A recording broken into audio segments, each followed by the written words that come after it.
Alyssa Nair had a huge save in the first half and a huge save in the second half. What a tournament for Alyssa Nair. I think that you could absolutely make the argument that she is the greatest American goalkeeper of all time, two-time World Cup winner, now an Olympic gold medalist.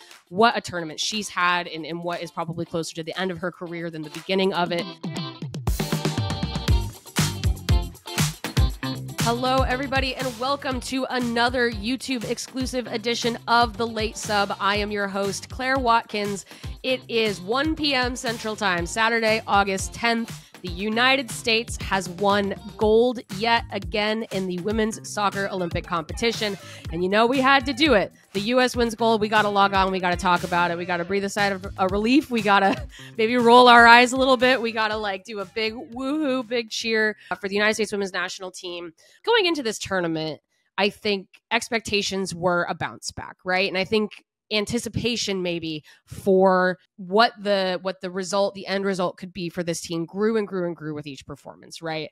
This tournament, I guess, will be looked at as a complete success from front to back. The U.S. never dropped a result in this tournament. They never had to go to penalties, no ties, only wins. They never trailed in this tournament. They had clean sheets in all three of their knockout games. They had the wild success of what is now known as the triple espresso, shot of espresso from each of the forwards of Trinity Rodman, Sophia Smith, and Mallory Swanson.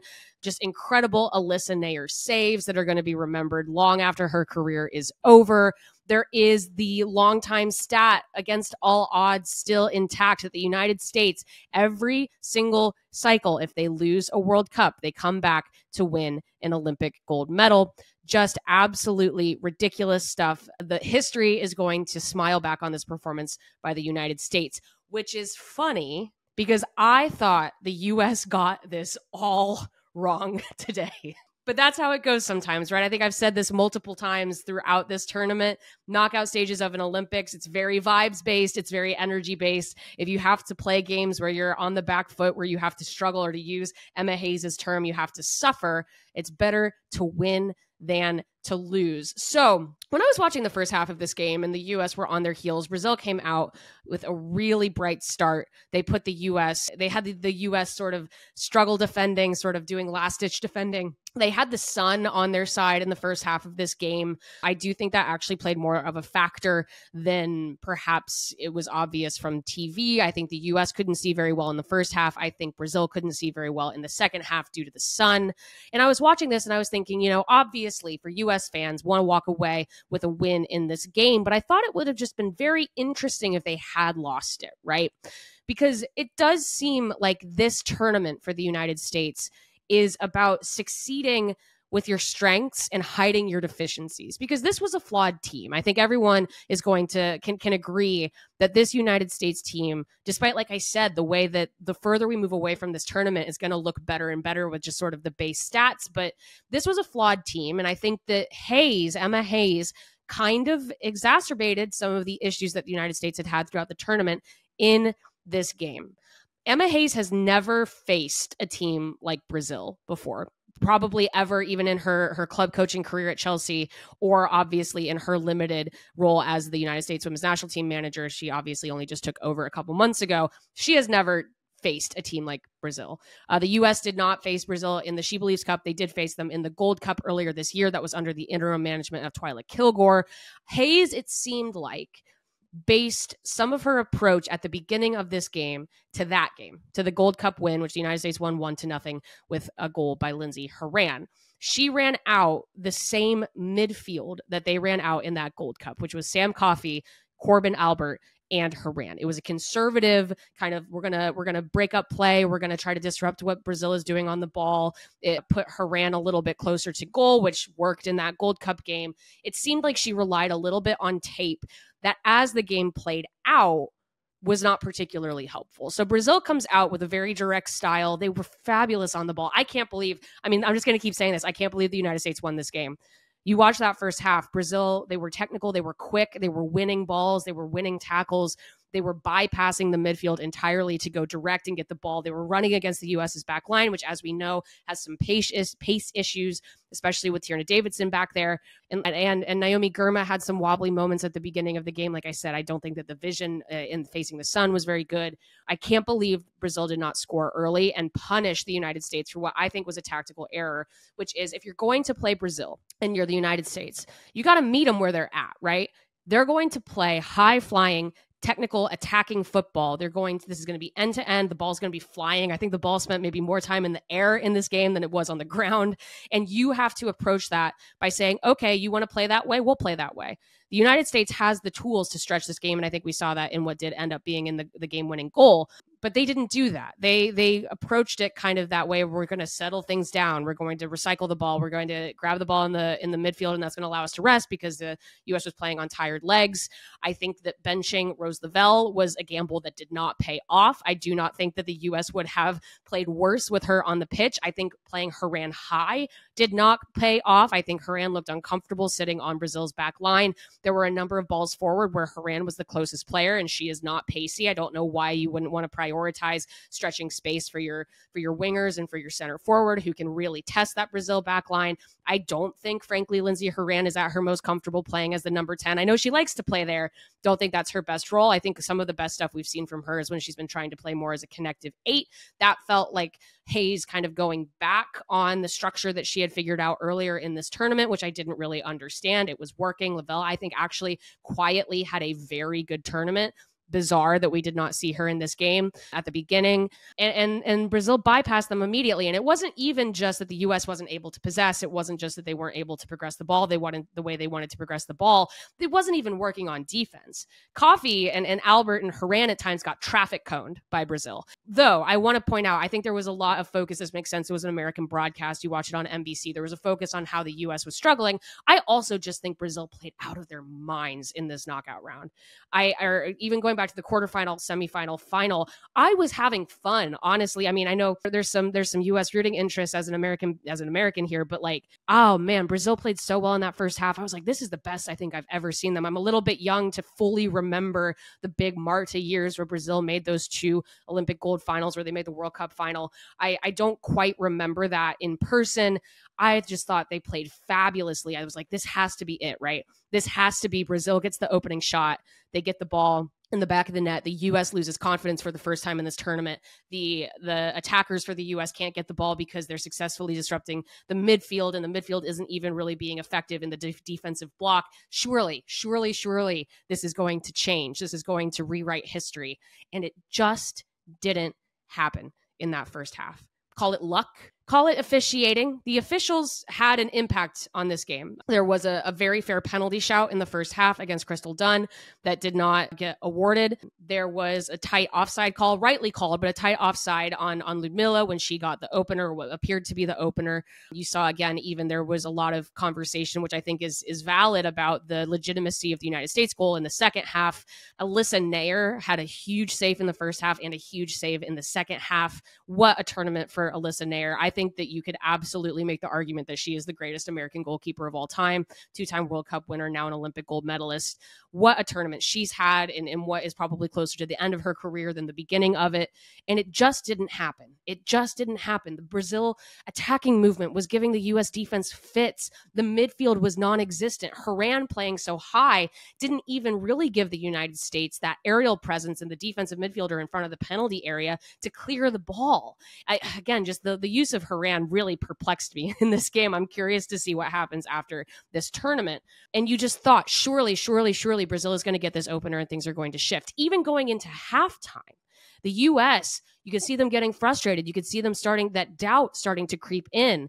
You could see Smith and Swanson and Rodman having to do a lot of defending, which meant that they weren't able to make those runs up against the Brazil back line. You could see the tired legs. You could see the tired brains. And I just don't think that Hayes necessarily set the team up for success starting out. And yet, right, they go into halftime scoreless. And that is a dangerous thing. It's a dangerous thing against any team. It's kind of like, against Japan or against Germany on the other end in the last 2 games.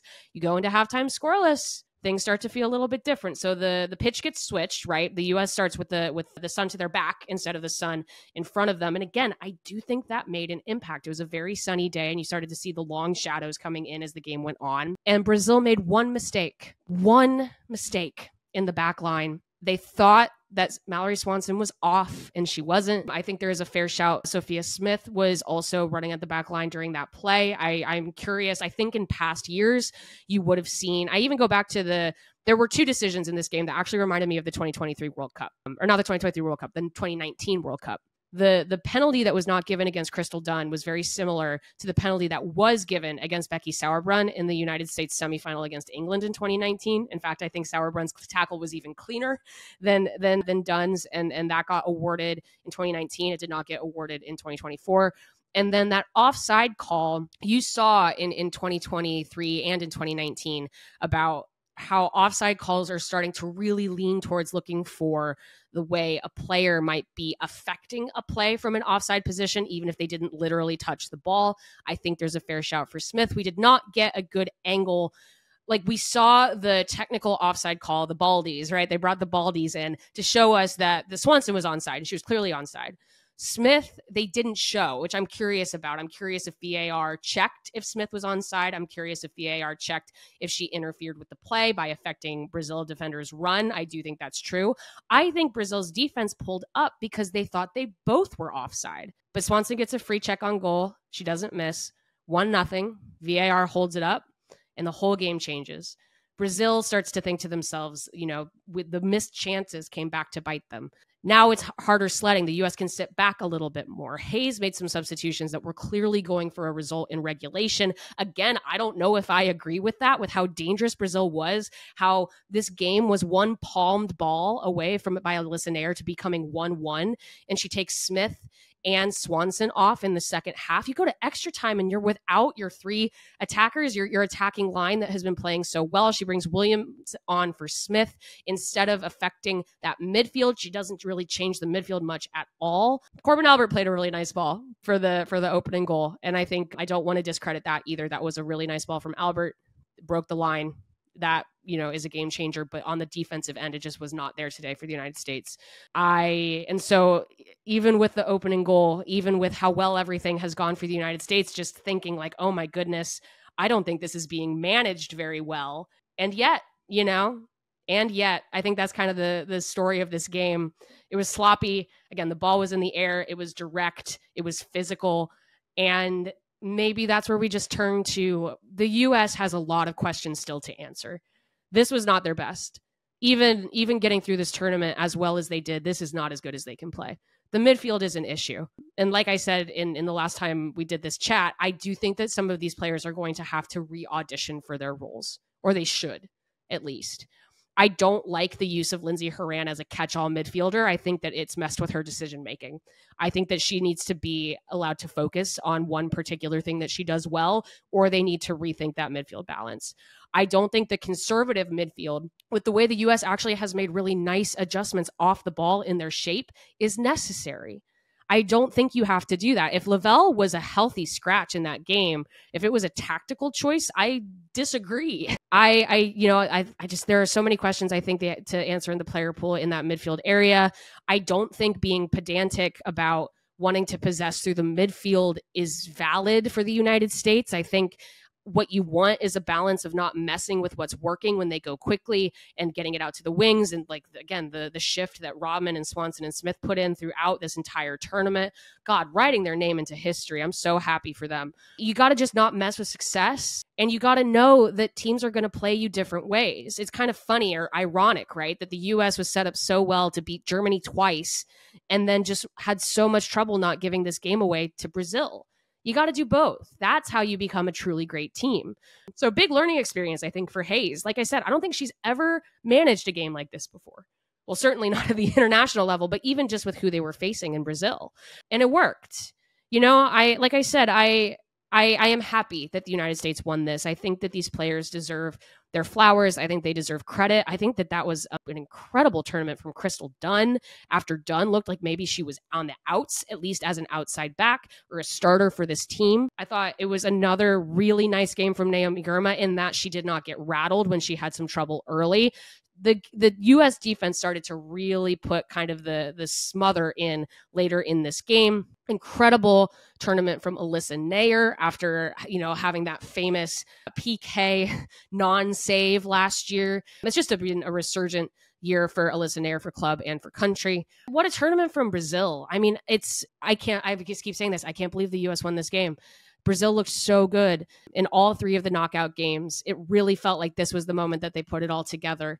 What a way for Marta to go out in a major international tournament. She did not start this game, which I think was wise. Caroline was not available for this game either. I do think that had an impact for Brazil. It must have just been a fitness thing, I'm sure. What a way for Brazil to show what they can still do on the world stage. What a statement for non-European teams to show what they can do on the world stage. And I think for a team, for the U.S. that was so unfairly maligned for their mentality, it's such a good bounce back. And I think there are a lot of lessons to be learned about how, yes, the U.S. needed some soul searching. They went out and they got the right coach. And I'd say that even despite some of the tactical mistakes I thought were made today, because I remember in 2019, we had a lot to say about tactics in that tournament too. But sometimes it goes deeper than that. Sometimes it's about personality management. Sometimes it's about playing the gamble, playing the same starting 11 just to get the result that you need. That could have really hurt them, and it ended up not doing it. It's about trusting your players. It's about utilizing the alternate system to get other players. Like Corey Bethune is an Olympic gold medalist. That's wild to me. And so I think we are seeing what Hayes can do as a personality manager, as a roster manager, going with that triple espresso, making the decision to leave a veteran like Alex Morgan home.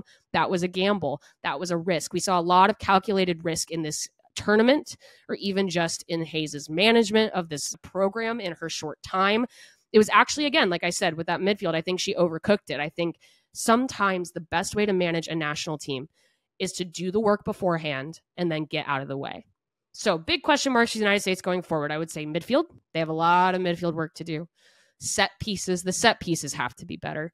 It's ridiculous, the futility of set pieces. Swanson's delivery, even, I know it can be better than it was today. I've seen it, but her ran on the direct free kicks, that's got to improve. That's got to be better.